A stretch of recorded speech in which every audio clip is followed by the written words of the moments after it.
வணக்கம். Welcome to கதை திரட்டு. இந்த வீடியோவில் நம்ம என்ன கதை கேட்க போகிறோம்னா, வண்ணம் நீயே வானம் நீயே கதையின் 8வது பகுதி. நம்ம சேனலை இது வரைக்கும் சப்ஸ்கிரைப் பண்ணாதவங்க சப்ஸ்கிரைப் பண்ணுங்க. பக்கத்தில் இருக்கிற பெல் ஐகானை கிளிக் பண்ணி ஆல்ங்கிற ஆப்ஷனை ப்ரெஸ் பண்ணுங்க. ஸோ தட் நான் போடுற கதைகளை உடனுக்குடனே நீங்கள் கேட்கலாம். வாங்க கதைக்குள்ளே போகலாம். இதுவரை யாரும் நேரடியாக ஹர்ஷாவிடமோ ஹரணியிடமோ அவர்கள் இருவருக்கும் இருக்கும் உறவு எத்தகையது, என்ன விதமான உணர்வு அவர்களுக்குள் என்று கேட்கவில்லை. ஒருவேளை அப்படி யாரேனும் கேட்டால் அவர்களுக்கே அதற்கான பதில் தெரியாது என்பதுதான் உண்மை. அவனுக்கு அவள் ஹனி, அவளுக்கு அவன் ஹரி. அவர்களை பொறுத்தவரையில் அதிலேயே அனைத்தும் அடங்கி போனது. ஹர்ஷாவிடம் பேசிய பின் ஹரிணி சற்றே தெளிவடைந்திருந்தாள். பாலகிருஷ்ணனை நேரில் சந்தித்து பேசினாள். கல்யாண விஷயத்தில் என் அம்மாவுக்கு பிடித்திருக்க வேண்டும் என்பது மட்டும்தான் என்னோட ஒரே எதிர்பார்ப்பா இருந்தது விதும்மா. மற்றபடி நான் ஒரு சராசரி மனிதன், நிறை குறைகள் உண்டு. இப்ப என்னை பத்தி சொன்னேன்னா நிறைகளை மட்டும்தான் சொல்வேனா இருக்கும். ஒன்று மட்டும் என்னால உறுதியா சொல்ல முடியும். அம்மா, மனைவி, தோழி, சகோதரி, சக மனுஷி என எந்த உறவாக இருந்தாலும் அந்த பெண்ணை மதிக்கும் ஆணாக என் அம்மா என்னை வளர்த்திருக்காங்க. தெளிவாக தீர்க்கமாக அவளது கண்களை நேராக சந்தித்து பாலகிருஷ்ணன் சொல்லவும் ஹரணிக்கு அவன் மேல் நல்ல அபிப்பிராயம் ஏற்பட்டது. என்னை பத்தி சொல்ல சொன்னா எனக்கே சொல்ல தெரியாது. ஆனா ஹர்ஷவர்தன் சரியா சொல்வான். ஹர்ஷாவை போன் மூலம் பாலகிருஷ்ணனுக்கு அறிமுகம் செய்து வைத்தாள். ஹரணி சம்மதம் சொல்ல அவர்கள் திருமண நாள் நிச்சயமானது. சரியாக அதே நாளில் ஹர்ஷா லெப்சிக் செல்ல வேண்டியதாகி போனது. நாம வேணும்னா டேட் மாத்தி வச்சுக்கலாமா? ஹர்ஷா வராம எப்படி? ஹரிணியின் சார்பில் பாலா சொல்ல பெரியவர்கள் 6 மாதம் எல்லாம் தள்ளி போட முடியாது என்று கூறிவிட்டனர். திருமணத்திற்கு 2 மாதங்கள் இருந்த நிலையில் இறுதி தேர்வு நடைபெற்று கொண்டிருந்ததால் ஹரிணி அதில் கவனமாக இருந்தாள். அவள் பாலகிருஷ்ணனோடு அதிகமாக பேச முடியாமல் போனது. ஆனால் அந்த இடைப்பட்ட காலத்தில் ஹர்ஷாவும் பாலாவும் நெருக்கமான நட்பு கொண்டனர்.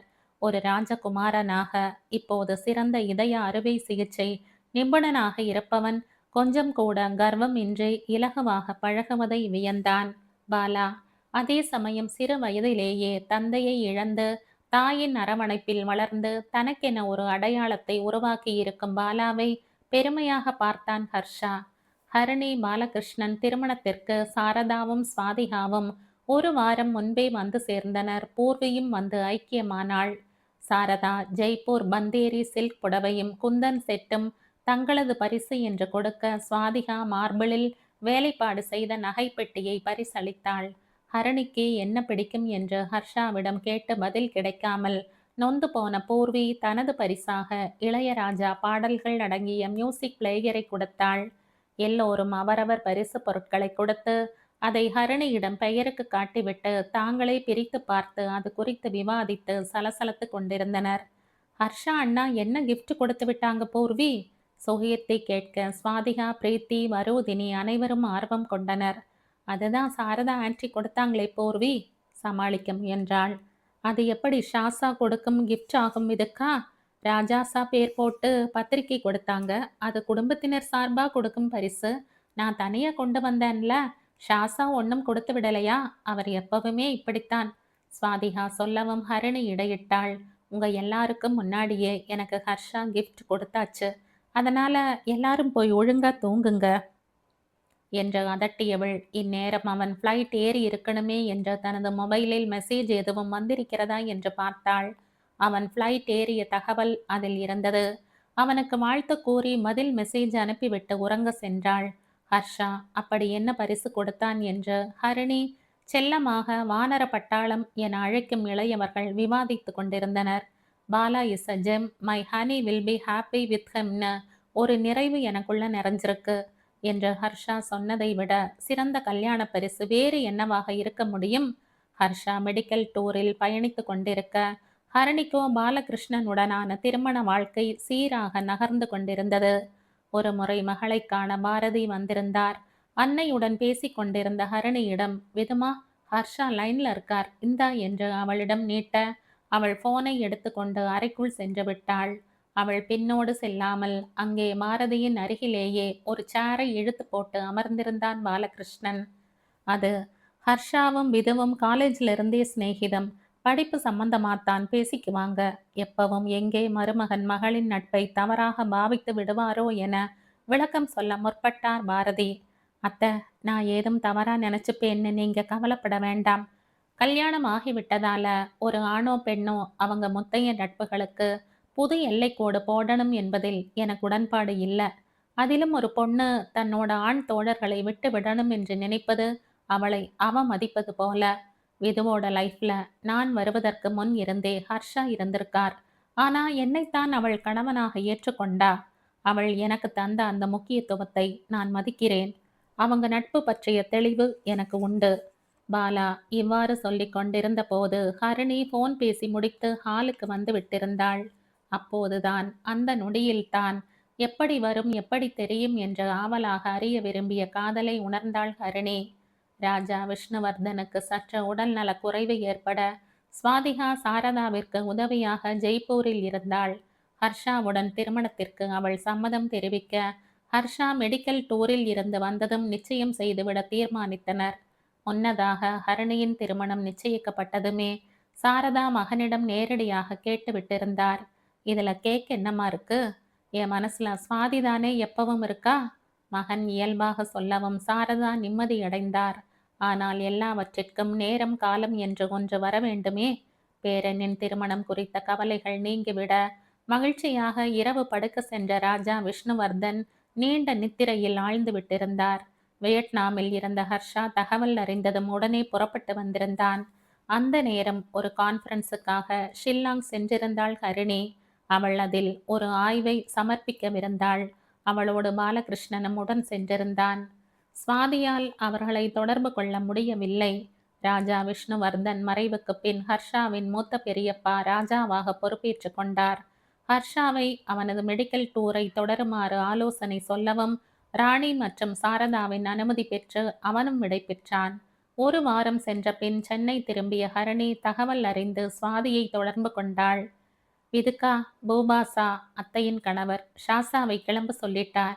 ராணிசா மனசுக்கு ரொம்ப கஷ்டமா இருக்குன்னு மவுண்ட் அபு போயிருக்காங்க. சாரதா மாவும் கூட போயிருக்காங்க. நானும் எங்க ஹவேலிக்கு வந்துட்டேன். சுவாதி சொல்ல ஹரிணி போனில் தொடர்பு கொண்டு சாரதாவிடமும் ஹர்ஷாவிடமும் பேசினாள். ராஜா மறைந்த நிலையில் ஹர்ஷா சுவாதிகாவின் திருமண பேச்சு தற்காலிகமாக ஒத்தி வைக்கப்பட்டது. ஹர்ஷா வெற்றிகரமாக தனது மெடிக்கல் டூரை முடித்து கொண்டு அமெரிக்கா திரும்பினான். அவன் சீனியர் சர்ஜனாக நியமிக்கப்பட்டான். 2 ஆண்டுகள் அவன் அங்கே பணிபுரிய வேண்டும் என்ற ஒப்பந்தத்தை ஏற்றுக்கொண்டான். PhD பட்டம் பெற்ற பூர்வி அங்கேயே ரிசர்ச் பிரிவில் பணியில் சேர்ந்தாள். டாக்டர் மோகன் ரிசர்ச் பிரிவில் அப்சர்வராக ஒரு டாக்டர் ஜாயின் செய்திருக்கார். உங்களை சந்திக்க வருவார். நீங்க பார்த்து பேசிட்டு டாக்டர் HSRிடம் அறிமுகம் செய்து வைங்க. அகாடமிக் பிரிவின் டைரக்டர் சொல்லிவிட்டு சென்றார். பூர்வியும் நெடுநேரம் காத்திருந்துவிட்டு யாரும் வராததால் ஹர்ஷாவை சந்திக்க செல்லலாம் என்று அவனது கேபின் சென்றாள். அங்கு ஒரு புதியவனோடு ஹர்ஷா உரையாடி கொண்டிருந்தான். பூர்வியை பார்த்து வா என்று சைகை செய்தான் ஹர்ஷா. டாக்டர் கணேஷ் ராம் உன் பிரிவில் அப்சர்வராக சேர்ந்திருக்கார். ஹர்ஷா அறிமுகம் செய்து வைக்க பூர்விக்கு கோபம் பொத்து கொண்டு வந்தது. இவனுக்காக நான் அங்க காத்து கொண்டிருக்கிறேன். இவன் என்னடான்னா இங்க வந்து காலாட்டம் போட்டுட்டு இருக்கான். நெட்ட கொக்கு. மனதிற்குள் அவள் அர்ச்சனை செய்தது. அவள் முகத்திலும் பிரதிபலித்தது. டாக்டர் பூர்வி மோகன், psychologist and project head. She will be your boss. சொல்லிவிட்டு ஹர்ஷா ரவுண்ட்ஸுக்கு செல்கிறேன் என்று கிளம்பினான்.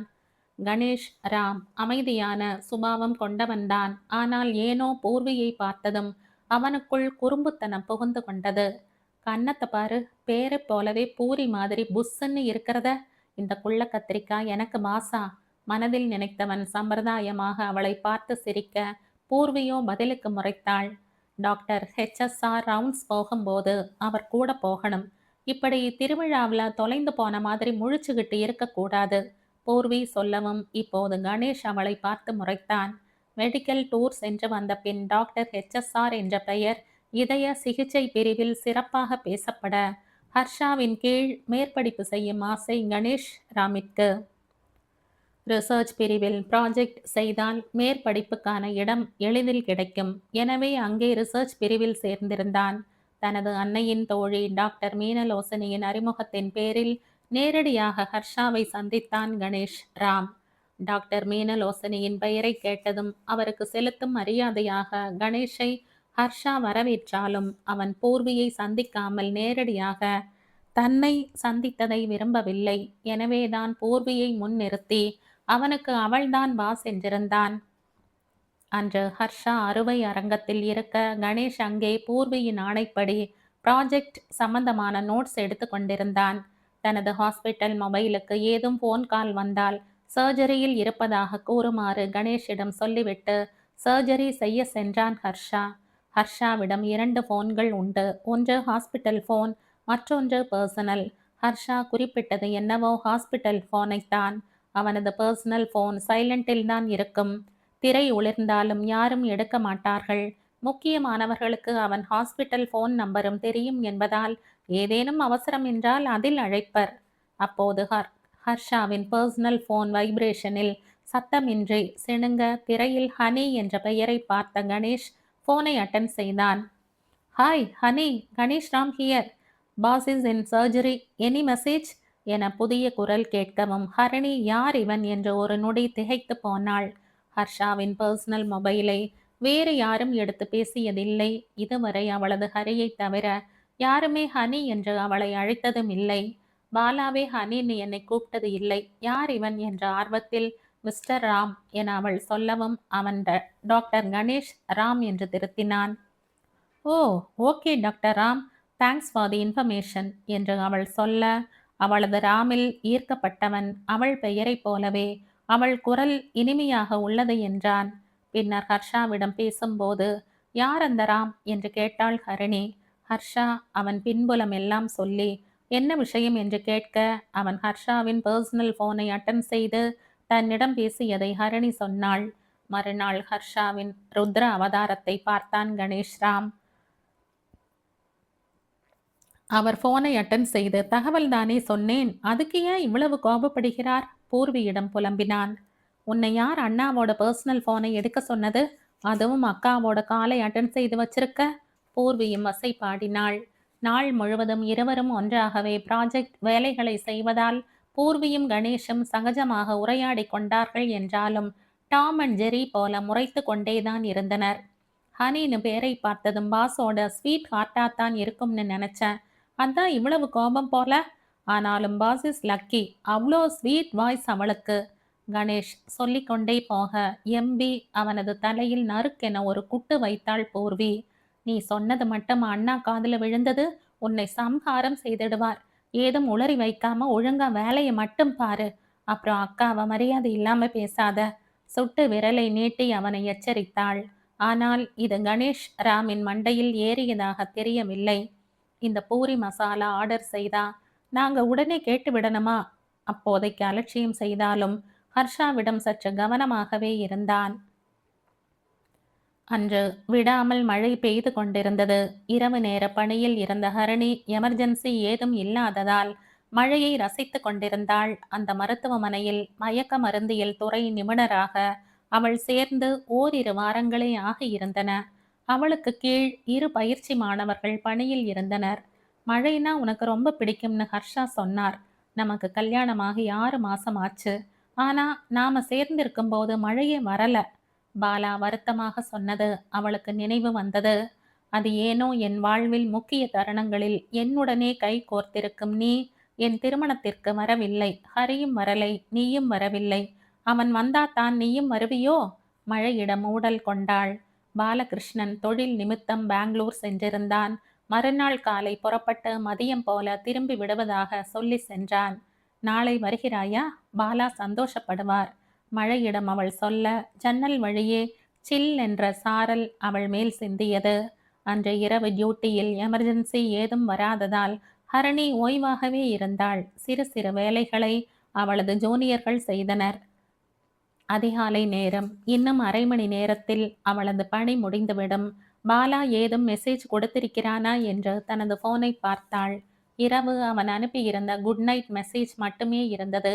டியூட்டி முடித்து வீட்டுக்கு புறப்படும் போது கால் செய்து கேட்டுக்கொள்ளலாம் என்று நினைத்தவள் அவளுக்கு ஒதுக்கப்பட்டிருந்த டியூட்டி ரூமில் ரிஃப்ரெஷ் செய்து கொண்டிருந்தாள்.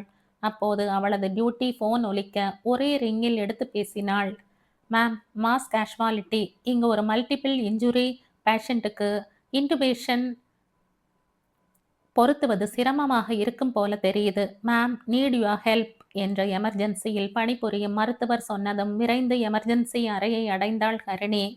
எமர்ஜென்சி ஒரே பரபரப்பாக காணப்பட்டது. நெடுஞ்சாலையில் பெரிய விபத்து ஒன்று நடந்திருக்க, அந்த மருத்துவமனை நெடுஞ்சாலையை ஒட்டி இருந்தபடியால் அவசர சிகிச்சைக்கென விபத்தில் பாதிக்கப்பட்டோரை அங்கே அனுமதித்தனர். எமர்ஜென்சியில் டிரை ஏஜ் முறையை பின்பற்றி கொண்டிருந்தார்கள். ஆம்புலன்ஸ் சைரன் தொடர்ந்து ஒலித்த வண்ணம் இருக்க, ஆக்சிடென்ட் என்பதால் காவல்துறையை சேர்ந்தவர்களும் அங்கே பரபரப்பாக செயல்பட்டு கொண்டிருந்தனர். மார்னிங் ஷிப்டிற்கு மருத்துவர்களும் செவிலியர்களும் வந்து கொண்டிருந்ததால் அவ்வளவு பெரிய எமர்ஜென்சியை சமாளிக்க முடிந்தது. ஹரணியின் பணி நேரம் இன்னும் சில நிமிடங்களில் முடிந்துவிடும் என்ற போதும் இது போன்ற சமயங்களில் கூடுதலாக எமர்ஜென்சி அறுவை அரங்குகள் இயக்கப்படும். அதற்கு தயாரானவள் அதை பற்றி விசாரித்து கொண்டே எமர்ஜென்சி மருத்துவர் சொன்ன அந்த பேஷண்டின் அருகில் வந்திருந்தாள். அங்கே சிவப்பு வண்ண பேட்ஜ் பொருத்தி இரத்த கரைகளுடன் மயக்க நிலையில் இருந்தவருக்கு ஆக்சிஜன் மாஸ்க் மூலம் சுவாசத்தை செலுத்திக் கொண்டிருந்தனர் எமர்ஜென்சி டாக்டர்ஸ்.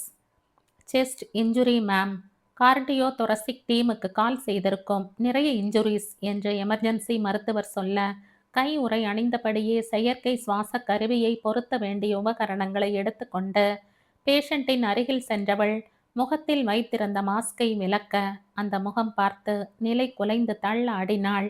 பாலா!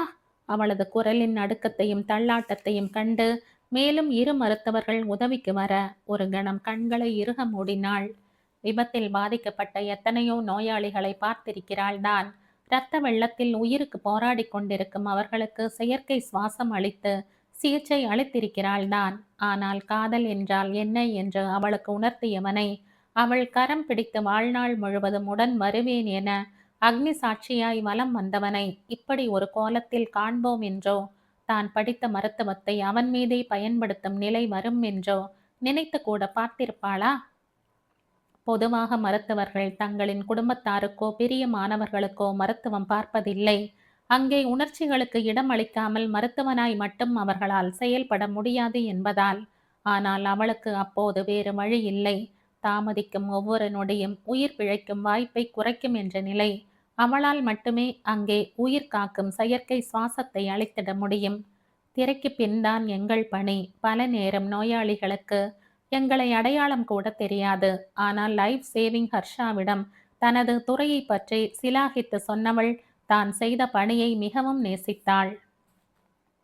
பாலகிருஷ்ணனின் மனைவி என்பதை பின் தள்ளிவிட்டு doctor ஹரிணியாக செயல்பட்டாள்.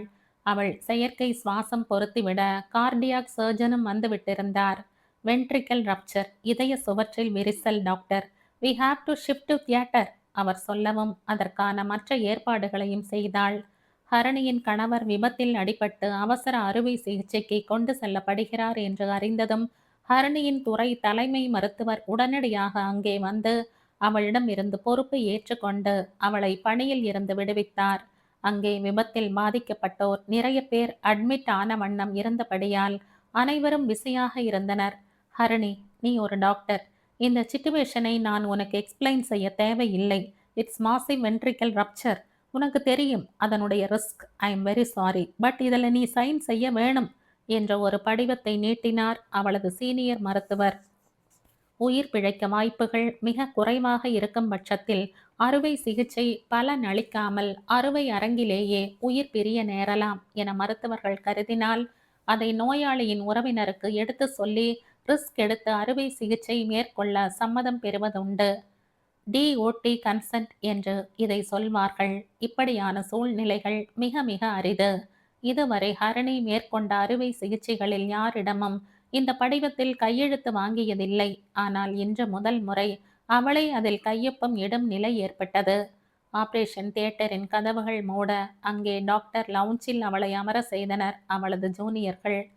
Ma'am, sorry ma'am, patients வந்துட்டே இருக்காங்க, நாங்க போகணும் என்று அவர்கள் சொல்ல சரி என்று தலையாட்டினாள். அதுவரை டாக்டர் ஹரணியாக தன்னை பிடித்து கொண்டு வைத்திருந்தவள் உடைந்தாள். கண்ணீர் பெருக கைகள் நடுங்க மொபைலில் தேடினாள் ஹரியை. அன்று லோக்கல் ஹாலிடே என்பதால் ஹர்ஷா பணிபுரிந்த மருத்துவமனையில் பலர் விடுப்பில் இருந்தனர். காலில் உள்ள இரத்த நாளத்தில் அடைப்பு ஏற்பட்ட பேஷண்ட் ஒருவரை ஆபரேஷன் தியேட்டருக்கு அழைத்து வந்தனர்.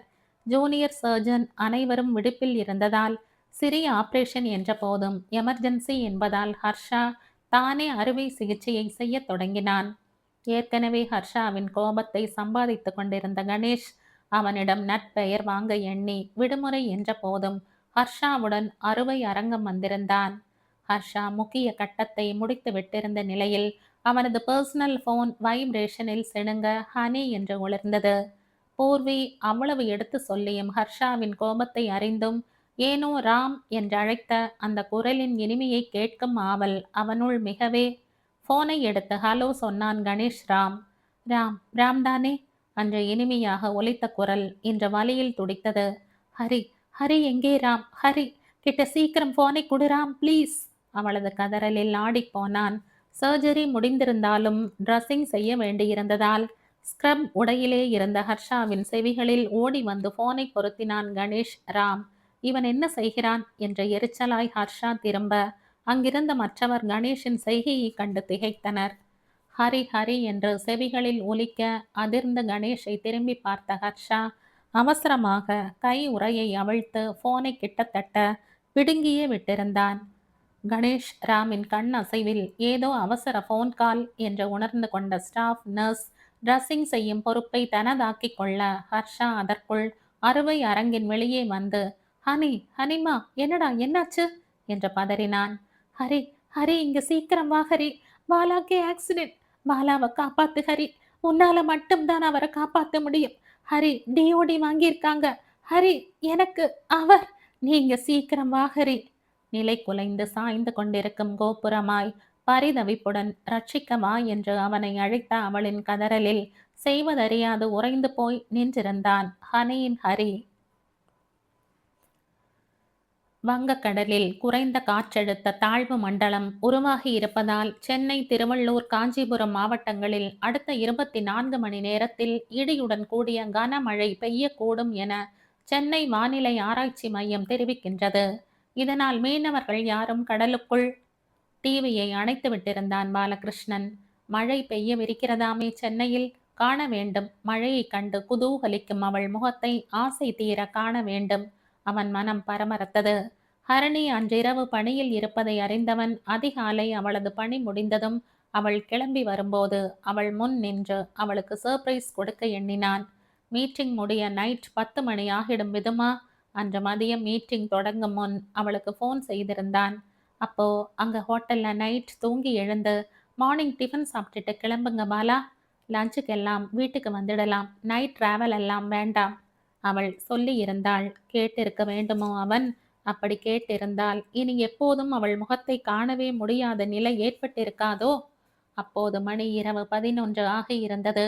இன்னும் 1 மணி நேரத்தில் இங்கிருந்து கிளம்பினால் காலை 7 மணிக்கெல்லாம் போய் சேர்ந்து விடலாம் என மனதிலே கணக்கு போட்டவன் ஹோட்டல் ரிசப்ஷனை அழைத்து செக் அவுட் செய்வதாக சொன்னான். அவன் எப்போதும் போல நிதானமாகத்தான் காரை ஓட்டி வந்தான். இன்னும் 1 மணி நேரத்தில் சென்னையை அடைந்து விடலாம் எனும் தூரத்தில் அவன். சடசடவென்று நல்ல மழை காரின் ஜன்னலை லேசாக திறந்து வைத்து அவனை தீண்டிய சாரலை ரசித்தான். உனக்கு இளையராஜா சாங்ஸ்னா ரொம்ப பிடிக்குமா பூர்வி? தந்திருந்த திருமண பரிசான இளையராஜா பாடல்கள் அடங்கிய மியூசிக் பிளேயரை எப்போதும் அவள் கேட்டு கொண்டிருப்பதை கவனித்து கேட்டான். ஆமா, இளையராஜா சாங்ஸ்னா எனக்கு பிடிக்கும். அவளது விருப்பத்தை அறிந்தவன் காரில் இளையராஜா பாடல்களையே எப்போதும் தவழ விடுவான். அந்திமழை பொழிகிறது, ஒவ்வொரு துளியிலும் உன்முகம் தெரிகிறது. உண்மையிலே அந்த மழை துளிகள் எல்லாம் ஹரணியின் முகம்தான் தெரிந்தது அவனுக்கு. இதோ இன்னும் சில மணித்துளிகளில் அவள் முகத்தை கண்டு விடுவான் என்று அவன் நினைத்து கொண்டிருந்த போதுதான் ஒரு நொடிக்கும் குறைவான நேரத்தில் அது நிகழ்ந்தது. நெடுஞ்சாலையின் வலது புறமாக சென்னை நோக்கி அவன் பயணித்து கொண்டிருக்க, சென்னையில் இருந்து பெங்களூரு சென்ற சரக்கு லாரி ஒன்று அதிவேகத்துடன் டிவைடரை உடைத்து கொண்டு பாலாவின் கார் மீது வேகத்துடன் மோத அவன் கார் மொத்தமாக சுழற்சி வீசப்பட்டது. பாலாவின் பின் வந்து கொண்டிருந்த பயணிகள் பேருந்தில் போய் முட்டி நின்றது அந்த லாரி. கண் இமைக்கும் நேரத்திற்குள் அனைத்தும் நடந்திருக்க லாரி ஓட்டுநரும் கிளீனரும் அந்த இடத்திலேயே உயிரிழந்திருந்தனர். பேருந்தின் ஓட்டுநர் மற்றும் பயணிகள் பலத்த காயங்களுக்கு உள்ளாகினர்.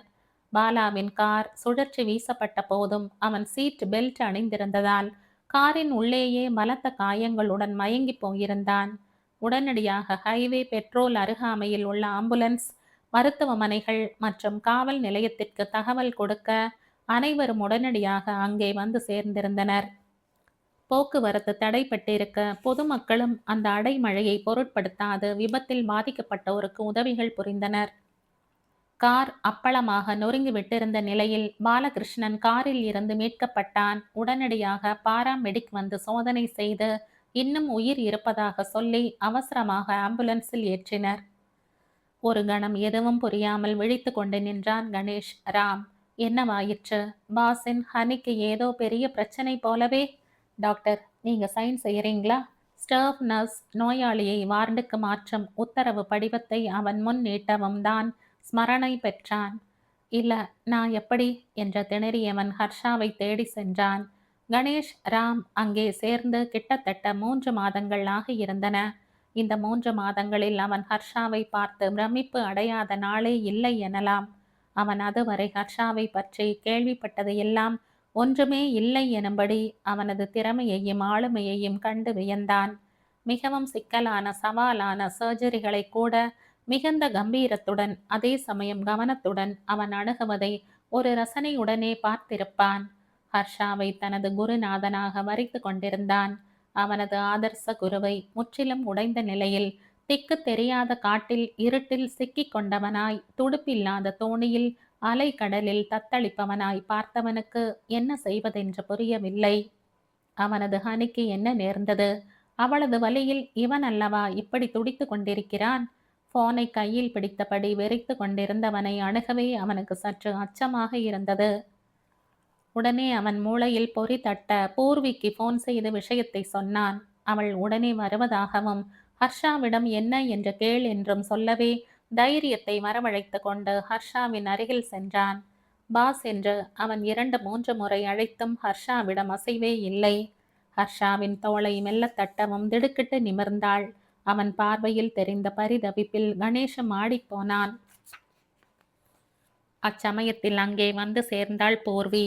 கணேஷ் விஷயத்தை சொன்னதுமே பூர்வி ஹரணிக்கும் பாலகிருஷ்ணனுக்கும் போன் செய்து பார்த்தவள் ஸ்விட்ச் ஆஃப் என்ற வரவே சுகீர்த்துக்கும் ஸ்வாதிகாவுக்கும் தான் அறிந்ததை சொன்னாள். அண்ணா, என்னாச்சு? அக்கா என்ன சொன்னா? நான் இப்பதான் கீர்த்திக்கும் ஸ்வாதிக்கும் போன் செய்தேன். பூர்வி வந்து சொன்னதும் ஹர்ஷா அவள் கரத்தை பற்றி கொண்டு உடனே எழுந்தான். பூர்வி, நான் உடனே மெட்ராஸ் போகணும். இப்பவே போகணும். பாலாக்கு ஆக்சிடென்ட் ஆகி he is in surgery. Purvi, honey தனியா இருக்கா? கடைசி வரியை சொல்லும் போது உடைந்து போனான். உடனே பூர்வி விரைந்து செயல்பட்டாள். ஸ்வாதிகாவிடம் தகவல் சொல்லி ஹர்ஷாவின் பயணத்திற்கு ஏற்பாடு செய்தாள். கணேஷிடம் மருத்துவமனை அதிகாரிகளிடம் ஹர்ஷாவின் அவசர பயணம் குறித்து தெரிவிக்க சொன்னாள். ஹர்ஷாவை எழுப்பி அவனது வீட்டுக்கு அழைத்து சென்றவள் பேக் செய்ய உதவினாள். ஸ்வாதிகா உடனடியாக நியூயார்க் வரை சார்ட்டர்ட் விமானம் ஏற்பாடு செய்து அங்கிருந்து அவன் சென்னைக்கு விமானத்தில் பயணிக்க டிக்கெட்டுக்கும் ஏற்பாடு செய்து விட்டிருந்தாள். அவளும் சாரதாவும் சென்னை செல்ல விமான நிலையம் கிளம்பினர். எவ்வளவு துரிதமாக அனைத்து ஏற்பாடுகளையும் செய்திருந்த போதிலும் உலகத்தின் மறு கோடியில் இருந்தவன் சென்னை வந்து சேர ஒரு நாள் பொழுது ஆகிப்போனது. விமான நிலையத்தில் இருந்து இறங்கியதுமே போனை ஆன் செய்ய வேண்டும் என்று கூட தோன்றாமல் அவசரமாக வெளியே வந்தவன் ஸ்வாதிகா அங்கே இருப்பதைக் கண்டு அவளிடம் ஓடினான். அவள் கண்களின் நீர்ப்படலமே அவனுக்கு செய்தியை சொல்லிவிட்டிருந்தது. இருப்பினும் அவன் மனம் அதை ஏற்றுக்கொள்ள மறுத்தது. தோ டாக்டர் ஹரிணி வைதேகி, மிஸ்டர் பாலகிருஷ்ணன் என்ற பெயர் பலகை தாங்கிய கதவின் முன் வந்து நிற்கிறான். முன்தினம் ஹர்ஷாவிடம் கதறியவள் அப்படியே சரிந்து அமர்ந்திருந்தாள். அவளது சிந்தனை மறத்து போயிருந்தது. அரை மணி நேரத்திற்கெல்லாம் சுகீர்த்தியும் பிரீத்தியும் அங்கே வந்து சேர்ந்தனர்.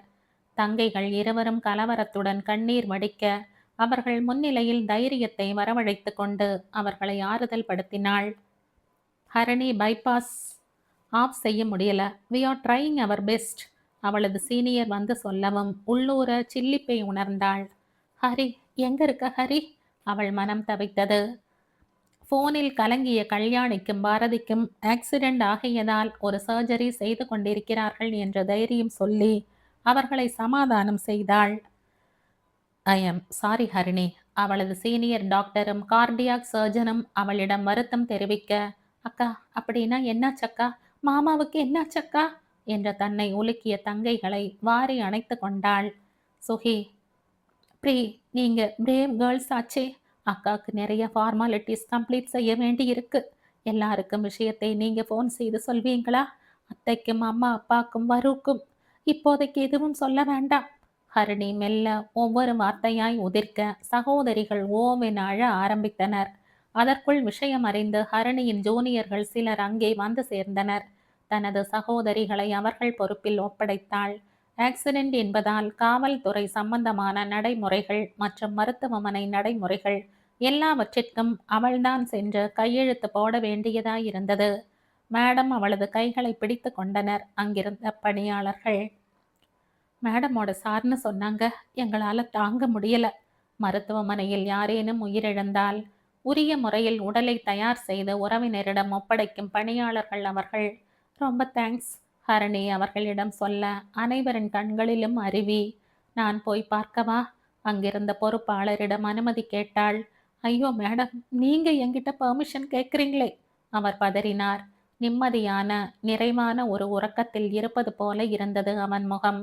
ஒவ்வொரு துளியிலும் உன்முகம் தெரிகிறது என்று பார்க்கும் இடமெல்லாம் அவள் முகத்தையே கண்டவன் இன்று இமை மூடி கிடந்தான். கல்யாணியும் வருதினியோடு பாரதியும் ஜெயராஜனும் மருத்துவமனைக்கு வந்து சேர சுகீர்த்தி பிரீத்தி மூலம் விஷயத்தை அறிந்து கதறி அழுதனர். அவர்கள் வந்துவிட்ட செய்தியை அறிந்த ஹரிணி அவர்களிடம் சென்றாள். அத்தை, வேற எந்த உறுப்பையும் தானம் செய்ய முடியாது. ஆனா கண்ணை மட்டும் செய்யலாம். செய்யட்டுமா? அவள் கண்களில் ஒரு சொட்டு நீர் இல்லை. ஆனால் அவளின் குரலே கல்யாணிக்கு அவள் உணர்வுகளை காட்டிக் கொடுத்தது. உள்ளுக்குள் அத்தனை வேதனைகளையும் புதைத்து கொண்டு வெளியில் திடமாக அவள் செயல்பட்டு கொண்டிருப்பதை கண்டவர் மகன் இவ்வுலகில் இல்லை எனும் பேரிடரை காட்டிலும் ஹரணியின் நிலையை கண்டு அதிகமாய் மனம் விரும்பினார். சாரதாவும் சுவாதிகாவும் வந்து சேர்ந்திட மேற்கொண்டு ஆக வேண்டிய காரியங்கள் அனைத்தையும் சாரதா பொறுப்பேற்று அவர்களின் பணியாளர்கள் மூலம் மேற்கொண்டார். இதோ சுற்றமும் நட்பும் வந்து விசாரித்து சென்று உறக்கமில்லா ஒரு இரவு பொழுதும் கடந்து விட்டிருந்தது. அப்படியே உட்கார்ந்திருந்தா எப்படிமா? துக்கத்தை மனசுல அடைச்சு வச்சுக்காத, அழுது கொட்டி தீத்துடு. கல்யாணி அவள் அருகில் வந்து சொல்லியும் கல் போல இறுக்கமாய் அமர்ந்திருந்தாள். கொஞ்சம் இந்த ஜூஸையாவது குடிமா. ஒரு சொட்டு தண்ணி கூட குடிக்காம இப்படி இருந்தா எப்படிமா? சாரதா வந்து சொல்லி பார்த்தார். காதல் எப்படி வரும் ஹரி? நான் சாதாரண மனுஷன் விதுமா. My honey will be happy with ஹிம்னு எனக்கு நிறைவா இருக்கு. அவங்க நட்பு பற்றிய தெளிவு எனக்கு உண்டு. ஏன் பாலா, காதல்னா என்னவென்று எனக்கு உணர்த்தணும் என்றே என் வாழ்க்கை பயணத்தில் உடன் சேர்ந்து வந்தாயா? நான் அதை பரிபூரணமாய் உணர்ந்து என் இதயம் முழுக்க நிறைத்து கொண்ட பின் வேலை முடிந்தது என்று போய் சேர்ந்து விட்டாயா? காதலை என் உள் விதைத்தால் மட்டும் போதுமா பாலா? நீர் ஊற்றி உரமிட்டு பாதுகாத்து பூத்து குலுங்கி காய்த்து கனிய செய்ய வேண்டாமா? அந்த கடமையை செய்யாமல் எப்படி போகலாம் பாலா? இந்த கைகளால் உனக்கே சிகிச்சை செய்யும்படி ஆகி போனதே. ஒரு டாக்டராயிருந்தும் உன்னை என்னால் காப்பாற்ற முடியலையே. நான் ஒரு டாக்டரா தோத்துட்டேன். உன்னை காப்பாற்ற தவறிட்டேன். அவள் மனதில் சூறாவளி வீசிக்கொண்டிருப்பதை யாருமே அறியவில்லை. கதவு திறக்க ஹாலின் நடுவிலேயே பாலகிருஷ்ணனின் மாலையிட்ட புகைப்படமும் அதன் அருகே கால்களை மடித்தபடி அமர்ந்திருந்த ஹரிணியும் தான் அவனது கண்களில் பட்டனர். ஹர்ஷா வந்ததும் அனைவரும் ஹாலுக்கு வந்து சேர்ந்தனர். ஹனி, அந்த அழைப்பில் மெல்ல நிமிர்ந்தாள் அவள். அவள் அழைத்தாளே, சீக்கிரம் வா ஹரி என்றாளே, உன்னால் மட்டும்தான் அவரை காப்பாற்ற முடியும் என்று கதறினாளே. வரவில்லை நான். உடனடியாக அவள் முன் தோன்றவில்லை நான். பாலாவை காப்பாற்ற முடியவில்லை என்னால். அவளது கோலத்தை கண்டவன் மனம் சொக்கு நூறாகி போனது. கடைசியாக வீடியோ காலில் சர்வ அலங்காரத்துடன் மகிழ்ச்சி நிறைந்த அவள் முகத்தை பார்த்தவன் இன்று இந்த நிலையில் அவளை காணவும் உடைந்தான். அவள் மீது பார்வையை விலக்காமலே அவளை நோக்கி மெல்ல அடியெடுத்து வைத்தான். அவளும் அவனையே தான் பார்த்திருந்தாள். அவள் முன் மண்டியிட்டு அமர்ந்தவன் அவளது கால்களில் முகம் புதைத்து அழுதான். குலுங்கி குலுங்கி அழுதான். ஆண் பிள்ளைகள் அழுவதில்லை, காலம் காலமாக சொல்லி வந்ததை உடைத்தெறிந்தான். உலகத்தில் மிக சிறந்த இதய சிகிச்சை நிபுணர்களில் ஒருவன். அனைவரும் மரியாதையாக டாக்டர் HSR என்று அழைக்கும்படி ஒரு உயரத்தில் இருப்பவன். அரச குலத்தில் பிறந்த ராஜகுமாரன் என்ற அத்தனை அடையாளங்களையும் மறந்து ஹனியின் ஹரியாக அவள் உதவி என்று அழைத்தும் அதை நிறைவேற்ற தவறிய குற்றவாளியாக அவள் முன்னே மண்டியிட்டான். ஹரி உடைந்தாள். அவளும் அவன் முகத்தை நிமிர்த்தி அவனது கண்களில் வழியும் அருவியை துடைத்தவள். விழிகளிலும் சாகரம். அவன் தோளில் முகத்தை புதைத்து கொண்டு தனது துக்கத்தை கரைத்து தீர்த்தாள். நீ கிளம்பு ஹரி, யூ ஷுட் கோ. உனக்கான கடமைகள் இருக்கு. ஒரு வாரம் கடந்து விட்டிருந்த நிலையில் எல்லோரும் அவரவர் பாதைகளில் பயணம் செய்ய தயாராகிவிட ஹர்ஷாவிடம் சொன்னாள் ஹரிணி. அவளை எப்படி தனியே விட்டு செல்வது என்ற மனமே இல்லாமல் சென்றான் அவன். உடன் இருக்கிறோம் என்று சொன்ன கல்யாணி பாரதி இருவரிடமும் மறுப்பு தெரிவித்து ஊருக்கு அனுப்பி வைத்தாள். மற்றவர்கள் நமது சந்தோஷத்தில் உடன் சேர்ந்து மகிழலாம், துக்கத்தில் கண்ணீர் வடிக்கலாம். ஆனால் வாழ்நாள் முழுவதுமான நமது சுக துக்கங்களை, பயணத்தின் சுமைகளை அவர்கள் மீது ஏற்றுவது நியாயமாகுமா? அவரவர் பாதைகள், அதில் சிரமங்கள் என்று இருக்கும்போது இன்னொருவரை தன் வாழ்க்கையின் பாரத்தில் பங்கெடுக்க சொல்வது சரி என்று ஹரிணி எண்ணவில்லை. பாலகிருஷ்ணனின் தொழிலை அவனது நண்பர்கள் தொடர்ந்து நடத்தி லாபத்தின் பங்கை ஹரிணியிடம் தர முடிவு செய்திருந்தனர். தேவையான ஆவணங்களில் கையெழுத்திட்டு கொடுத்தாள். இன்சூரன்ஸ் என்று மிகப்பெரிய தொகையை ஹரிணியிடம் கொடுத்தனர். அதை அப்படியே தொடாமல் வங்கியில் போட்டு வைத்தாள். தான் பணிபுரிந்த மருத்துவமனையில் தனது ராஜினாமாவை கொடுத்தாள். இனி இந்த கோட்டையும் ஸ்டெதஸ்கோப்பையும் தொடும்போதெல்லாம் அங்க டாக்டர் ஹரணியா மட்டும் என்னால இருக்க முடியுமான்னு தெரியல பாலா. எனக்கு இனி இது வேண்டாம். தனது ஸ்டெத்தஸ்கோப்பையும் வெள்ளை கோட்டையும் ஒரு கவரில் வைத்து பாலகிருஷ்ணனின் புகைப்படம் இருந்த மேஜையில் பூட்டி வைத்தாள். எந்த மனக்கசப்புகள் இருந்தாலும் ஒரு துக்க நிகழ்வு அதை நீக்கிவிட வலியது. அப்படி எண்ணித்தான் மனோரஞ்சனி முரளியுடன் ஹரணியை பார்க்க வந்தாள். ஆகாஷின் உண்மையான நிறம் தெரிந்ததும் மனம் உடைந்த ரஞ்சனி அப்போதுதான் ஹரணிக்கு தான் எவ்வளவு பெரிய களங்கத்தை ஏற்படுத்தி விட்டோம் என்று மருகினாள். அந்த சமயம் அவள் மேல் உண்மையான நேசம் கொண்ட முரளி அவளுக்கு ஆதரவாயிருந்தான். இருவரும் விரைவில் திருமணம் செய்து கொள்ள முடிவு செய்திருந்த தகவல்களை எல்லாம் ஹரிணி முரளி வாயிலாக அறிந்தே இருந்தாள். இருப்பினும் ரஞ்சனியை பற்றி ஒரு வார்த்தை கேட்கவில்லை அவள். ரஞ்சனியும் முரளியும் துக்கம் விசாரிக்கவென ஹரிணியை காண வந்திருந்தனர். முரளி கேட்ட கேள்விகளுக்கு பதில் அளித்தவாறு இருந்த ஹரிணி ரஞ்சனியின் பக்கம் திரும்பியும் பார்க்கவில்லை. ஹரிணி, என்ன மன்னிச்சிடு. தீனமாய் ஒலித்தது ரஞ்சனியின் குரல். நீங்க ஏன் என்கிட்ட மன்னிப்பு கேட்கணும்? உணர்ச்சிகள் அற்ற குரலில் கேட்டாள். ஹரிணி, என்ன ஏன்னு கேட்குற? அவள் முரளியை பார்த்து மலங்க மலங்க விழித்தாள். எப்போ இன்னொரு பெண் மேல உன் சுய நலத்திற்காக வெகு சுலபமாய் தவறான களங்கத்தை ஏற்றி விட்டாயோ அப்போதே என் உலகத்தில் உனக்கு இடமில்லைன்னு தீர்மானித்து விட்டேன். அந்த பெண் நானாக இல்லாமல் என்னிடத்தில் வேறு யாராக இருந்த போதும் என் நிலைப்பாடு இதுவாகத்தான் இருக்கும். இனி உன்னிடம் பேச ஒன்றும் இல்லை என்பது போல முரளியிடம் திரும்பி பேசிக் கொண்டிருந்தாள். நான் செஞ்சது ரொம்ப தப்புதான் ஹரிணி. அப்ப எனக்கு வேற வழி தெரியல. ஹரிணியின் கரங்களை பற்றி கெஞ்சினாள் ரஞ்சனி.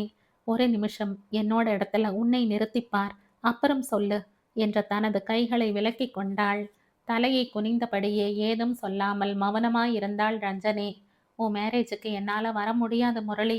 ஹர்ஷாவும் வர முடியாதுன்னு தான் நினைக்கிறேன். பி இன் டச் என்றவள் அவர்களை வழி அனுப்பி வைத்தாள். மாதங்கள் உருண்டோடின. ஹரிணி எங்கேயும் வேலைக்கு செல்லாமல் அந்த வீட்டிலேயே சிறை இருந்தாள். அவள் எப்போது சாப்பிடுகிறாள், எப்போது உறங்குகிறாள் என்று யாருக்குமே தெரியவில்லை. அனைவரிடமும் பேசும்போதுதான் தான் நன்றாக இருப்பதாக கூறி சமாளித்து விடுவாள். அப்போதுதான் தாரா மறுபடியும் ஹரிணியை தேடி வந்தாள். அவளது மகளுக்கு 2ஆம் ஆண்டு பிறந்த நாள் விழா. ஒரு ஹோம்ல அங்குள்ள குழந்தைகளோடு கொண்டாடலாம்னு இருக்கோம். ஹரிணியை அழைத்தாள். ஹோம் என்றதுமே ஹரிணி நெகிழ்ந்தாள். தானும் இப்படி ஒரு ஹோமில்தான் இருந்திருப்போம் அல்லவா என்று எண்ணியவள் வருகிறேன் என்று சம்மதம் தெரிவித்தாள்.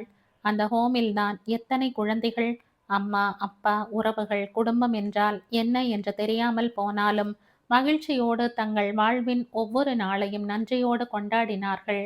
ஏனோ ஒருவித அமைதி பிறந்தது ஹரிணியின் மனதில். அடிக்கடி அங்கு சென்று தன்னால் முடிந்த பணி விடைகளை செய்தாள். ஆனால் மறந்தும் கூட தான் மருத்துவர் என்று அங்கு கூறவில்லை. அங்குதான் மலர்விழி அறிமுகமானாள். சின்ன வயதில் இருந்தே அம்மா, அப்பா இங்க கூட்டிட்டு வருவாங்க. அப்புறம் நானே அடிக்கடி இங்க வர ஆரம்பிச்சேன். அப்புறம் இங்கேயே வாலண்டியரா ஆகிட்டேன். இங்க குழந்தைகளுக்கு படிப்பு சொல்லிக் கொடுக்கிறேன். அதுக்காகவே டீச்சர் ட்ரெய்னிங் படிச்சேன். மலர்விழி சொல்லவும் அவளை வியந்து பார்த்திருந்தாள் ஹரிணி. நல்ல வசதியான குடும்பத்து பெண், சுகபோகங்களை அனுபவிக்கும் ஆசைகள் இல்லாமல் நாள் முழுவதும் இக்குழந்தைகளின் சேவையில் நிறைவை காண்கிறாளே, சிலாகித்தது அவள் மனம். அந்த பணியில் தன்னை முழுமையாக ஈடுபடுத்திக் கொண்டாள். அடுத்தடுத்ததாக 3 சகோதரிகளுக்கும் திருமணம் நிச்சயமாக அந்த நிகழ்வுகளில் எல்லாம் ஒரு பற்றற்ற நிலையிலேயே பங்கேற்றாள். கணேஷ் ராம் இதய அறுவை சிகிச்சையில் பயிற்சி சர்ஜனாக ஹர்ஷாவின் கீழ் சேர்ந்திருந்தான்.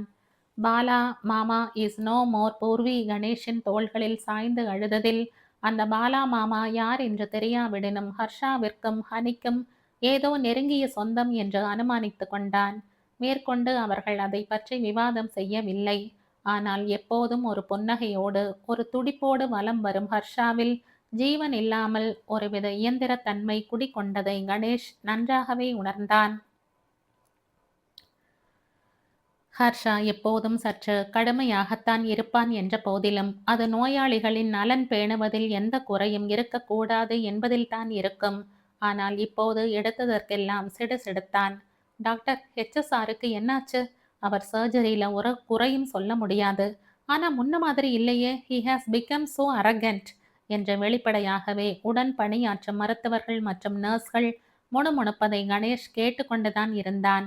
ஹர்ஷாவின் இப்போதைய நெருக்கடியான சூழ்நிலை அவனுக்கு தெரிந்திருக்கவில்லை. ஏன் ஹரணிக்கும் கூட ஹர்ஷா அதை தெரிவிக்கவில்லை. அவனது பெரியப்பா, தற்போதைய ராஜா, அரசியலில் ஈடுபட ஆர்வம் கொண்டு மிகுந்த பொருளை அதில் தொலைத்து விட்டதை தொடர்ந்து அவர்களது தொழில்கள் பலவும் சாய்ந்து விட்டிருந்தது. தொழில் ரீதியாக சுவாதியின் தந்தையிடம் பல கோடி ரூபாய் கடனாக பெற்று அதை திருப்பி தர முடியாத நிலையில் இருவருக்கும் வார்த்தை தடித்து பெரிய விரிசல் ஏற்பட்டிருந்தது. அப்பா அத்தைய கடுமையா பேசிட்டாங்க. அதுவும் அக்காவின் கணவர் எல்லாம் வந்திருந்த போது எல்லார் முன்னாடியும் வாக்குவாதம் ஆகிருச்சு. பூபாசா தலை குனிச்சு போயிட்டார். சுவாதிகா சொல்ல அதை கேட்ட ஹர்ஷா மிகவும் கலங்கி போனான். என்ன இருந்தாலும் அவனது பெரியப்பா ஆயிற்றே, அவன்தானே அவருக்கும் மகனாவான். இப்போதைக்கு அங்கே செல்ல முடியாதபடி அவனது ஒப்பந்தம் கட்டி வைத்திருந்தது. என் பாபா என்னை வேறு எங்கேனும் கல்யாணம் செய்ய ஃபோர்ஸ் செய்வாங்களோன்னு நினைச்சேன். ஆனா அதுக்கும் இதுக்கும் சம்பந்தம் இல்லைன்னு சொல்லிட்டார். இருந்தாலும் பூபாசா பணத்தை எல்லாம் திருப்பி கொடுக்காம மேரேஜுக்கு சம்மதிக்க மாட்டார். எனக்கே மனசாகல. என்ன செய்யறது சாஷா? என்ன செய்வான் அவன்? அவனுக்கு என்ன தெரியும் சொத்து விவகாரமும் தொழில்கள் பற்றியும்? ஒரு புறம் பாலாவின் மரணம், மறுபுறம் இப்படி ஒரு குடும்ப சிக்கல் எல்லாம் சேர்ந்து அவனை பெரிதும் புரட்டி போட்டிருந்தது. அன்று எப்போதும் போல ஹர்ஷாவிடம் பேசலாம் என்று ஹரிணி அவனது பர்சனல் மொபைலுக்கு ஃபோன் செய்தாள். இப்போதெல்லாம் ஹர்ஷாவுக்கு கணேஷ் அறுவை சிகிச்சைகளில் அசிஸ்ட் செய்வதால் அவனது ஃபோனை எடுத்து பேசும் வாய்ப்பு இல்லாமல் போனது. ஆனால் அன்று சர்ஜரி முடிந்து ஹர்ஷா ஃபோனை மறந்து வைத்துவிட்டு அவசரமாக ஒரு மீட்டிங்கிற்கு சென்றிருந்தான். ஹனி என்ற திரையில் மின்ன கணேஷ் ராம் எடுத்து விட்டிருந்தான். அவனது குரலை அடையாளம் கண்டு கொண்ட ஹரிணி, ராம் என்று சற்று உற்சாகமாக கூறவும் மிகவும் மகிழ்ந்து போனான் கணேஷ் ராம். ஹர்ஷா இல்லையா ராம்? என்ன ஹரி, இப்போ ஹர்ஷா ஆகிட்டார்? சற்றே கேலியோடு கூறினான். அன்று அவள் ஹரி ஹரி என்றதை கேட்டவன்தானே. மற்றவங்க கிட்ட நான் ஹரின்னு குறிப்பிடுவதில்லை. அன்னைக்கு ஒரு எமர்ஜென்சி, அதான் அவள் மெல்லிய குரலில் சொன்னாள். ஓ, நோ ப்ராப்ளம் ஹனி, என் முன்னாடி சொல்லலாம். நான் ஒன்றும் மற்றவங்க இல்லையே அவன் கூற சற்றே சினம் கொண்டாள் ஹரிணி. என் பேர் தெரியாதா ராம்? ஹனின்னு தெரியும். பேரை நீயும் சொல்லல, பாசும் சொல்லல, அந்த பூரி மசாலாவும் சொல்லல. ஐ ஆம் ஹரிணி. இனி என்னை ஹனின்னு கூப்பிட வேண்டாமே. குரலில் ஒரு கட்டளை இருந்ததை கணேஷ் உணர்ந்தான். என் மனசுல உன்னை ஹனினே ரெஜிஸ்டர் செய்துட்டேன். ஏன் தெரியுமா? You are so sweet. அதுவும் என்னை ராம் ராம்னு சொல்லும்போது என்றவன் சிறிது நேரம் அமைதியானான். Ram, are you there Harini? அந்த மௌனத்தை கலைத்தாள். எஸ் மோன், செரி என்றான் அவன் உற்சாகமாக. என்ன செரி? இப்போது ஹரிணியின் குரலில் என்ன பையன் இவன் என்ற தொனிதான் நிறைந்திருந்தது. மோன் செரி, நீயே கண்டுபிடிச்சுக்கோ. அப்புறம் பாஸ் கிட்டயும் நீயே சொல்லிடு. வர வர அவர்கிட்ட எதுவும் பேசவே பயமா இருக்கு. என்ன ராம், ஏன் என்னாச்சு? ஹர்ஷா நல்லா தானே இருக்கா? அது யாருக்கு தெரியும் என்றவன் ஹர்ஷாவின் சிடுசிடுப்பு, அவனது கடுமை, அனைவரின் அதிருப்தி என அனைத்தையும் அவளிடம் சொன்னான். மோன் செரி, உன்னால தான் பாஸ் இப்படி இருக்காரா? நீ அன்னைக்கு ஃபோன் செய்து அவர் இந்தியா போய் வந்த பின் தான் இப்படி இருக்கார். நீதான் ரீசனா? இங்க எங்க பாஸ் இப்படி இருக்க? அவளை சாடுவது போல அவன் கூறவும் திடுக்கிட்டாள் ஹரிணி. பூர்வியிடம் ஃபோன் செய்து கேட்டபோது அவளும் அதைத்தான் சொன்னாள். அவ என்கிட்ட எதுவுமே கேட்டதில்ல பூர்வி. பாலாவை காப்பாத்துன்னு முதல் முறையா கேட்டா. என்னால அதை செய்ய முடியாம போச்சு. அவளுக்கு மெடிசன் தான் எல்லாம். எல்லாத்தையும் விட்டுட்டு தனியா யாரையும் கிட்ட சேர்க்காம தூண்டில் புழு போல துடிச்சுக்கிட்டு இருக்கா. நான் இப்போ அவள் கூட இருக்க முடியாம, எதுவும் செய்ய முடியாம கைகட்டி நிக்கிறேன். ஹர்ஷா இவ்வாறு சொன்னதாக பூர்வி சொல்லவும், ஏன் இதை தன்னிடம் முதலிலேயே சொல்லவில்லை என கடிந்து கொண்டாள். மேலும் அவனது வீட்டிலும் பிரச்சனை என்று சுவாதி சொன்னதாக பூர்வி சொல்ல, சுவாதிக்கும் ஃபோன் செய்து விசாரித்தாள். உங்களை டிஸ்டர்ப் செய்யக்கூடாதுன்னு ஷாசா சொன்னார் விதுக்கா. சுவாதி சொல்ல ஹரணிக்கு இருப்பு கொள்ளவில்லை. நீ ஒரு பெரிய கார்டியாக் சர்ஜனா வரணும் ஹரி. அவள் கண்ட கனவை நனவாக்கி கொண்டிருப்பவன் இப்படி நிலை தடுமாறி போவதா? என்னதான் அவன் சர்ஜரியின் போது எந்த விதத்திலும் டிஸ்டர்ப் ஆவதில்லை என்றாலும் ஒரு சிறந்த மருத்துவன் நோயை குணப்படுத்துபவன் மட்டுமல்லவே, நோயாளியை குணப்படுத்துபவன் அல்லவா? ஹர்ஷா இப்படி இயந்திரமாக போனதுக்கு தான் காரணமா? அவளால் அதை ஜீரணித்து கொள்ள முடியவில்லை. பாலகிருஷ்ணனின் படத்தின் முன் வந்து நின்றாள். ஹரி என்கிட்ட கூட சொல்லாம உள்ளுக்குள் வேதனையை சுமந்துக்கிட்டு இருக்கான் பாலா. அவன் எப்படி இருப்பான் தெரியுமா? கலகலப்பா, ஒரு தெனா வெட்டோடு, கேர் ஃப்ரீயா. இன்னைக்கு என்னால அவன் சிரிப்பது கூட இல்லையாம். என்னால ஹரியை இப்படி விட முடியாது. இல்ல நம்மால ஹரியை இப்படி விட முடியாது இல்லையா பாலா? என் லைஃப்ல நான் ரொம்ப சந்தோஷமா இருந்த நாட்களின் சொந்தக்காரர் நீங்க. ஆனா நீங்க கடந்த காலமாகவே இருக்கேன் அங்கேயே தங்கிட்டீங்க. அங்கேயே நானும் உங்க கூடவே இருக்கலாம் தான். ஆனா ஹரியோட நிகழ்காலமும் எதிர்காலமும் பாழாயிடும் போல இருக்கே. எண்ணற்ற பயிற்சி மருத்துவர்களின் எதிர்காலமும் சுவாதியின் வாழ்வும் அவனை சார்ந்திருக்கே. விழிகளில் நீருடன் மேஜையில் இருந்த ஸ்டெதஸ்கோப்பை எடுத்தாள். உங்களை காப்பாற்றாத இந்த ஸ்டெதஸ்கோப் வேண்டாம்னு பூட்டி வச்சுட்டேன். எவ்வளவு சுயநலக்காரி நான். இது எத்தனையோ பாலாக்களை காப்பாற்ற பயன்படலாம்னு நான் யோசிக்கலையே. ஒரு முடிவுடன் ஹர்ஷாவுக்கு மறுபடியும் போன் செய்தாள். இம்முறை அவனே எடுத்தான். ஹரி, நான் அங்க வரேன். நான் உன் கூட ஒர்க் பண்ணணும். அதுக்கு ஏதாவது ஏற்பாடு செய்ய முடியுமா? அவள் இன்னும் ஏதேதோ கேட்க நினைத்தாள். ஹனி ஏதோ பல நாள் நான் வறண்டு போயிருந்தவனுக்கு பருக அமிர்தம் கிடைத்தாற் போல ஒலித்தது அவன் குரல்.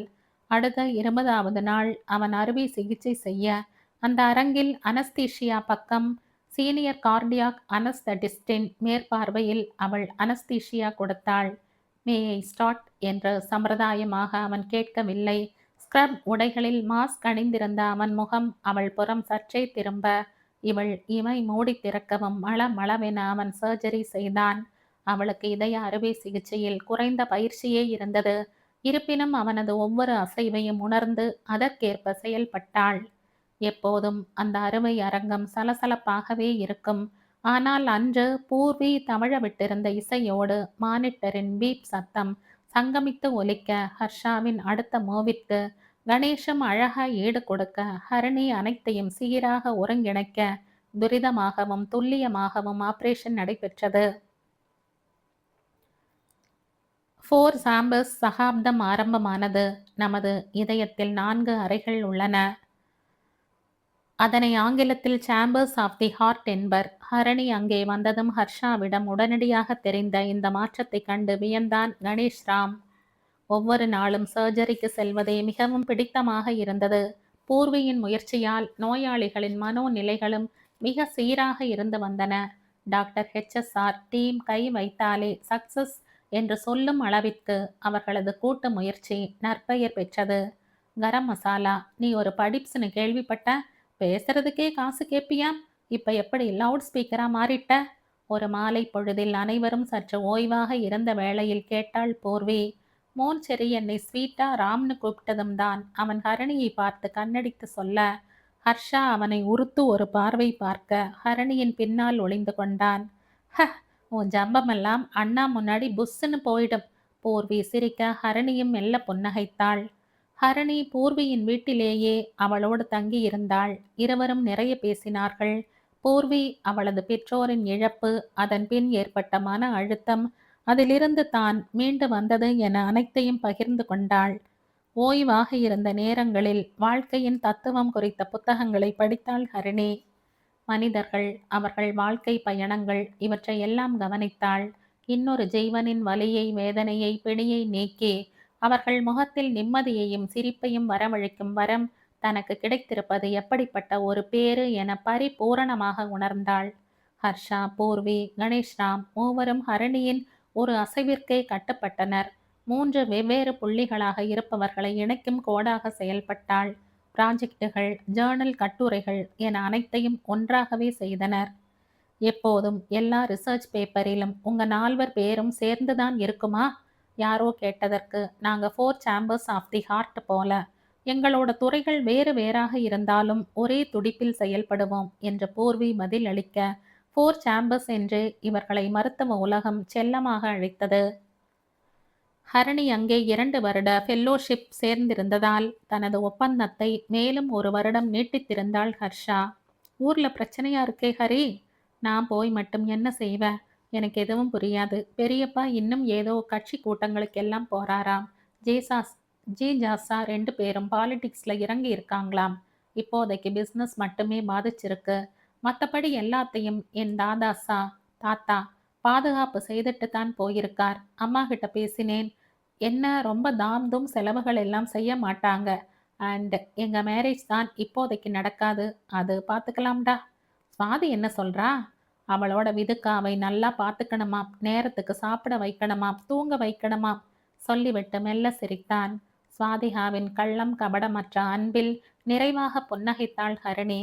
இவர்களின் நாட்கள் இப்படியே செல்ல, ஒரு வார இறுதியில் ஹர்ஷா மட்டும் ஒரு கலந்தாய்வுக்காக நியூயார்க் சென்றிருந்தான். ஹோட்டல் மாரியட்டில் நடந்த கான்ஃபரன்ஸில் கலந்து கொண்டு அங்கே லாபியில் சுற்றி கொண்டிருந்தான். Hello Prince. பரிச்சயமான அந்த குரலில் திரும்பியவன் ஆர்சியை அங்கு கண்டு மிகவும் மகிழ்ந்து போனான். It's a surprise. ஹர்ஷா அவனோடு கை குலுக்க பலமாக தானும் குலுக்கினான். நல விசாரிப்புகளுக்கு பின் தான் அங்கே ஒரு பிசினஸ் மீட்டுக்காக வந்ததை சொன்னான் ஆர்சி. அவன் மனதோரத்தில் ஹரியின் ஹனி எப்படி இருக்கிறாள் என்று அறிந்து கொள்ள ஆவல் பிறந்தது. இருக்குமே, அவளது திருமணம் முடிந்து ஓராண்டுக்கு மேல் இருக்குமே. நேரடியாக கேட்பது நாகரிகம் இல்லை என கருதியவன் அந்த எண்ணத்தை பின்னுக்கு தள்ளினான். ஆர்சி பிசினஸ் மீட் என்று சொன்னதும் தான் ஹர்ஷாவிற்கு ஞாபகம் வந்தது. ஆர்சியிடம் தனது குடும்ப தொழில், அதில் ஏற்பட்டிருக்கும் சிக்கல் எல்லாவற்றையும் கூறினான். இதில் ஏதேனும் செய்ய முடியுமா என கேட்டான். பிரின்ஸ், இதுதானே என்னோட வேலையே. நீங்க கவலையை விடுங்க. இதயங்களை மட்டும் துடிக்க செய்யுங்க. நான் மற்ற எல்லாவற்றையும் பார்த்து கொள்கிறேன். நானே பர்சனலாக போய் பார்க்கிறேன் என்றவனிடம் சுவாதிகாவை தொடர்பு கொள்ளுமாறு தகவல்களை அளித்தான். வாங்க பிரின்ஸ், சேர்ந்தே லஞ்ச் சாப்பிடலாம். உங்களுக்கு வேறு பிளான்ஸ் இல்லையே என்று கேட்டவன் அவனை அழைத்து கொண்டு டைம் ஸ்கொயர் அருகில் ஒரு உணவகத்திற்கு அழைத்து சென்றான். இங்க சாப்பாடு பிரமாதமாக இருக்கும் Prince, you will love it என்றவன் அவனே அங்கிருந்த சிறந்த உணவு வகைகளை ஆர்டர் செய்தான். அதே சமயம் பூர்வியின் வீட்டில் கணேஷும் பூர்வியும் சமைக்கிறேன் என்று சண்டை அடித்து கொண்டிருந்தனர். அவர்கள் இருவரும் டாம் அண்ட் ஜெரி போல சண்டை அடித்து கொண்டும் ஹரிணியிடம் பஞ்சாயத்து வைத்து கொண்டும் இருந்தாலும் அன்போடும் ஒருவரை ஒருவர் விட்டு கொடுக்காமல் பாசத்தோடும் இருந்தனர். கரம் மசாலா, உனக்கு மூளையில் மசாலாவே இல்லை. உன்னை வச்சு எப்படித்தான் அண்ணா சமாளிக்கிறாரோ. இப்போ மசாலாவை எதுக்கு போட்ட? பூர்வி கரண்டியாலே அவனை அடித்தாள். பூரி மசாலா எனக்கும் சமைக்க தெரியும். என் அம்மாக்கெல்லாம் நான் ஹெல்ப் செய்வேன். என்னவோ நீதான் சமையல் ராணி மாதிரி சீன் போடாத. பதிலுக்கு அவன் வாக்குவாதம் செய்தான். இதோ சுமித்ராமாவுக்கு ஃபோனை போட்டு கேட்குறேன். உனக்கெல்லாம் ஹாட் வாட்டர் வைக்க கூட நான் தான் சொல்லி கொடுத்தேன், ஞாபகம் இருக்கட்டும். அது இந்த கெட்டில் புது மாடலாக இருந்தது. சமாளிக்க முனைந்தான். இவர்கள் சண்டையை ரசித்தவாறே ஹரிணி ஃபோனை எடுத்து ஹர்ஷாவின் நம்பரை அழுத்த பிஸி என்று வந்தது. அதே சமயம் ஹர்ஷாவும் அவளுக்குத்தான் முயற்சித்து கொண்டிருந்தான். போர்வையும் கணேஷும் மேஜை மீது உணவு வகைகளை எல்லாம் பரப்பி வைத்து அமர ஹரிணி மீண்டும் முயற்சிக்க பிஸி என்றே வந்தது. அப்போது பூர்வியின் மொபைல் பாடியது. சொல்லுங்கண்ணா. யாரு, ஹரியா? அவனுக்கு தானே நான் ட்ரை செய்துட்டு இருக்கேன் என்றவாறே பூர்வியிடம் மொபைலுக்காக கையை நீட்டினாள். உன் அக்கா அங்க இருக்காளா? ஃபோன் போட்டா பிஸின்னு வருது என்றான் அவன். பூர்வி ஹரிணியிடம் போனை கொடுக்க இருவரும் மாறி மாறி கால் செய்தது குறித்து சிறிது நேரம் விவாதம் செய்தனர். சாப்பிட்டியா ஹரி என அவளும், நான் இப்பதான் லஞ்ச் சாப்பிட வந்தேன், நீ சாப்பிட்டியான்னு கேட்கத்தான் ஃபோன் செய்தேன் ஹனி என அவனும் பேசிக்கொண்டிருந்ததை ஆர்சியும் கணேஷும் பூர்வியும் கவனித்தனர். இதோ 2 பேரும் ஏதோ நலபாகம் செய்து வச்சிருக்காங்க, நீ தப்பிச்ச ஹரணி சொல்லவும் ஹர்ஷா சிரித்தான். நான் இங்க ஆர்சியோட லஞ்ச் சாப்பிட வந்தேன் என்றவன் பிறகு பேசுவதாக சொல்லி போனை வைத்தான். அது யாரு ஆர்சி? அப்படி ஒரு பேரா? யோசித்தபடியே போனை வைத்தாள் ஹரிணி. அவங்க அன்னைக்கு மேரேஜ் ஆச்சே, அவங்க தானே ஆர்சி? ஒரு தயக்கத்தோடு கேட்டே விட்டான். அன்றும் சாப்பிட்டு விட்டு பேசேன் ஹரி என அவள் சொன்னது இவனுக்கு நன்றாகவே நினைவில் இருந்தது. இன்றும் அதே உணர்வு, சிறிதும் மாற்றம் இல்லையே. இவர்களின் இந்த அழகிய பந்தத்தின் பார்வையாளனாக மீண்டும் இருப்பது குறித்து ஆனந்தம் கொண்டான். ஆனால் அதுபோல கணேஷுக்கு ஆனந்தம் ஏற்பட்டதா என்று தெரியவில்லை. ஆனால் சந்தேகம் பிறந்தது. மோன் செரி, எனக்கு ஒரு டவுட். நீயும் பாசும் ஏன் இன்னும் மேரேஜ் செய்துக்கல? அவனது கேள்வியில் திடுக்கிட்டு நிமிர்ந்தாள் ஹரிணி. இந்த கதையின் தொடர்ச்சியை அடுத்த பதிவில் கேட்கலாம். நன்றி.